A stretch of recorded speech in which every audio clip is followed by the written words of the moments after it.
Welcome to Chillin' 101. We hope this video helps.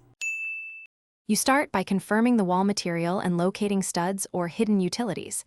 This prevents big mistakes. Next, measure the distance along the chosen route and add 1 to 2 meters of slack so connectors reach. Then choose a low-voltage box position and mark a neat hole outline at both ends. Make sure locations avoid plumbing and electrical. Once done, put on safety glasses, verify your drill bit matches the box, and prepare fish tape and grommet for passing cable.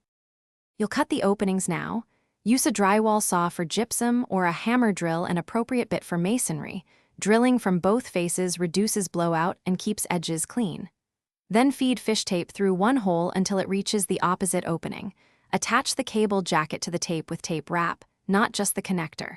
Pull slowly and steady. Keep the cable jacket protected and avoid kinking.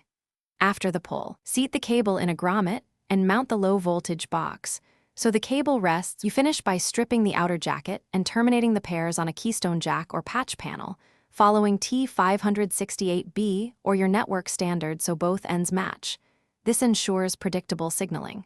Once terminated, use a cable tester to verify continuity, pair order, and absence of shorts.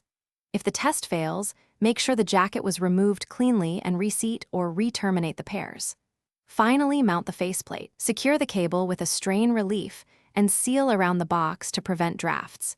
If problems continue, re-pull or check for hidden damage. Thanks for watching. Consider subscribing if we helped you.